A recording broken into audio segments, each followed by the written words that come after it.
to see the teddy bears are here to play. If you don't come play with.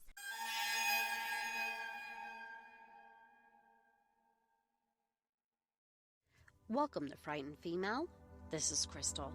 I was just looking through some files on the computer and I came across a few of my old videos that I thought would be interesting to share. So 2 years back, my husband and I were coming home from a trip that we took to Las Vegas. And coming back, we took a wrong exit mistakenly, and we got very sidetracked. Our GPS was accidentally taking us to Los Angeles instead of Reno. So we turned back and we caught our correct path. And so we ended up passing through the old mining town of Tonopah, Nevada. And even though we could have fought through a few more hours just to get home, I could tell that my husband was tired, and I just said, let's stay here for the night. And it was the weekend, and he didn't have to be at work till Monday. So we got there mid to late afternoon, and walking in, the atmosphere was so vintage. It was like stepping into a time capsule. The friendly staff greeted us. And crazily, they said that they only had one room left for the night. And we were lucky we got there on time. And they exaggerated the fact that it was on the 5th floor.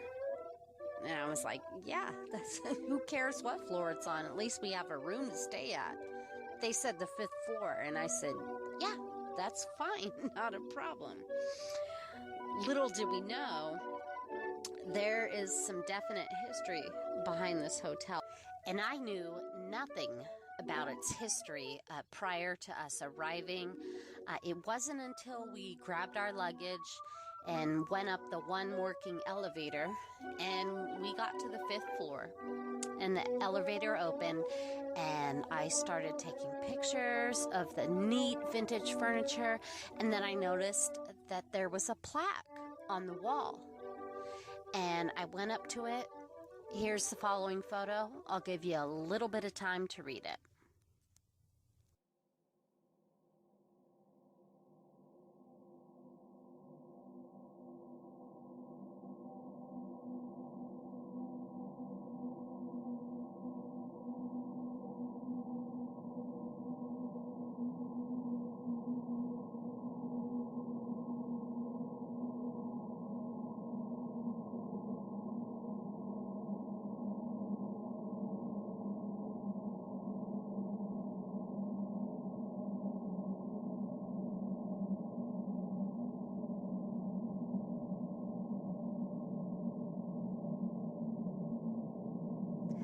Yeah, so we were housed right next to the room where this supposed tragic murder happened. Let me read you something from the MizpahHotel.net about this lady in red. Her call name was Rose. So by call name, we all know that's a prostitute. Okay, call name prostitute. Her name was Rose. Her real name was Evelyn Mae Johnston. She was born in Baltimore in 1879. She was killed on January 2nd, 1914. She was a prostitute working at the Mizpah Hotel and keeping steady company with a gambler who possessed a volatile temperament. In other words, he was very angry. When said the gentleman returned unexpectedly to her room to find her in the company of a customer, he flew into a rage and chased her into the hallway, either stabbing or strangling her to death. So they don't know if she was stabbed or strangled. But her spirit is said to haunt the room. It's now switched to 504. It was 502. Various other rooms and the 5th floor hallway. Sightings have often been accompanied by a single pearl left on your pillow or by your nightstand. A pearl. So I guess that's the kind of jewelry that she wore. But there's been other deaths here too. I'm also reading on children. They said there's a 10-year-old little girl named Melissa that died.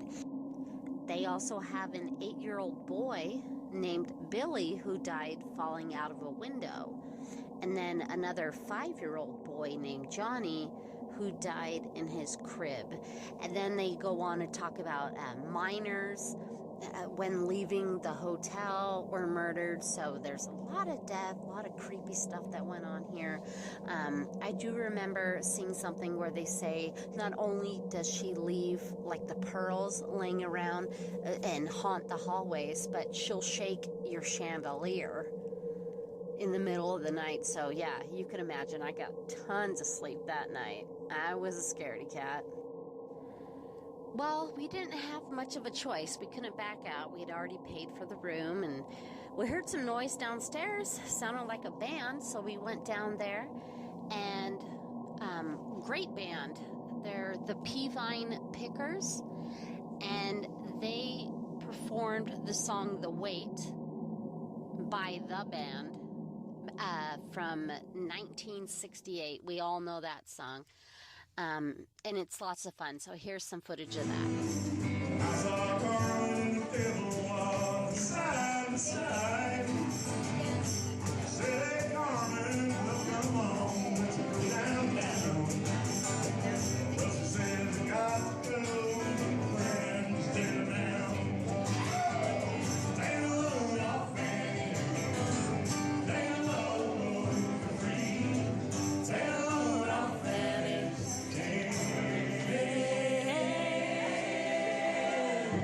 Put the load right on me. Woo! Went down to see Moses. What can you say? Well, it's just old Luke. Luke's waiting on the judgment day. There, Luke around the lake house, young Galilee. Says, do me a favor, son, stand people around the company. Take a load off Fanny. Take a load for free. Take a load off. You want me to connect you to the Wi-Fi at least? Oh, you're getting nervous about that. Right on me. I can connect you to the Wi-Fi. Get your cannonball now. Down the line. Well, my mind sang low, and I knew good time. Get back to Miss Fanny, you know she's the only one. Send me here 30 cards for every woman. Take a load off Fanny. Take a load for free. Take a load off Fanny.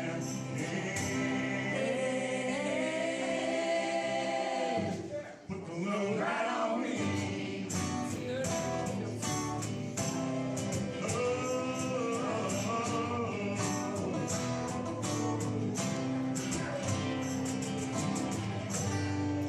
Woo! Yeah!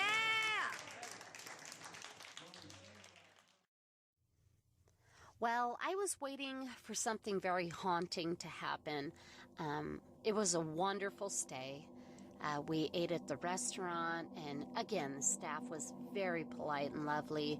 I was waiting to see something in the mirror or waiting for the chandelier to start swinging or something, but we didn't. However, I was online. I went to AmericanFolklore.com, and this author goes by S.E. Schlosser, I hope I'm pronouncing that right, said, a story entitled A Nevada Ghost Story, and it reads as follows. So she said, her and her friend, she said, we didn't believe in ghosts, so when the fellow checked us in, warning us that our room on the 6th floor was haunted, which is strange, because when my husband and I went there, there was only a 5th floor unless we weren't told about the 6th floor, but I don't recall there being a 6th floor, and he doesn't either, but I don't know, maybe that was just us. But they said, oh, the 6th floor was haunted, so we all just laughed.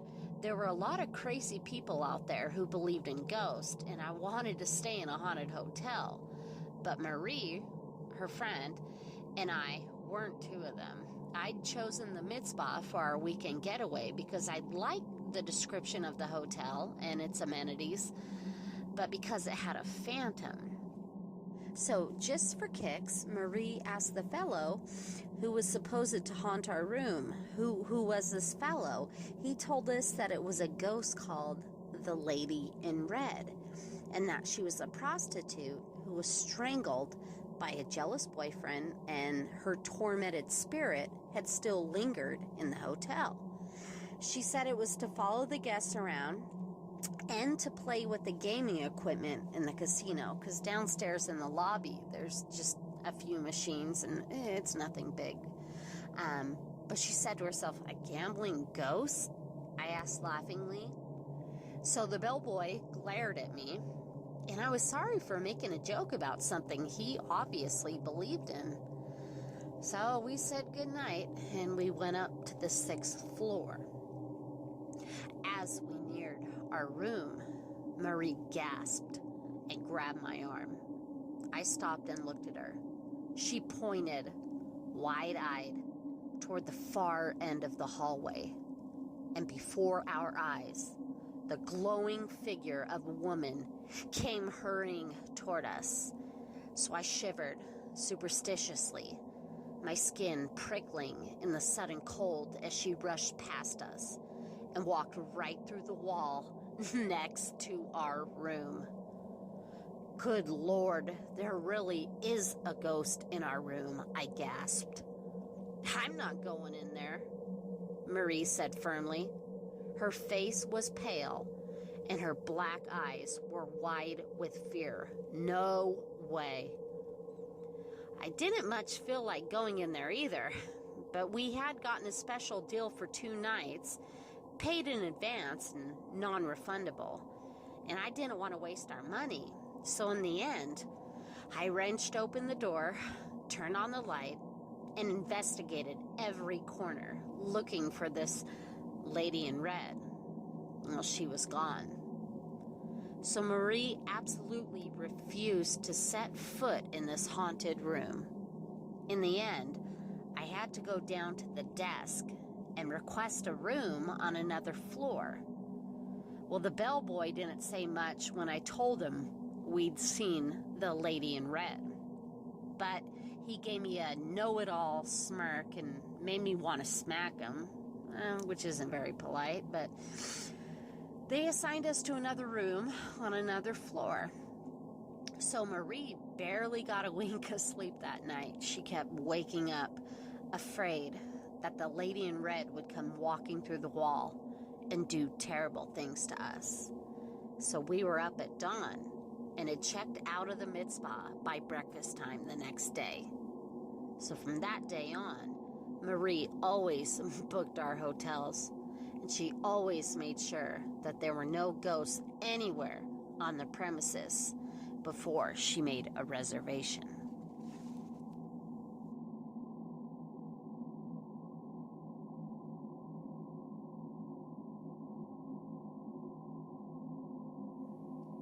Our room?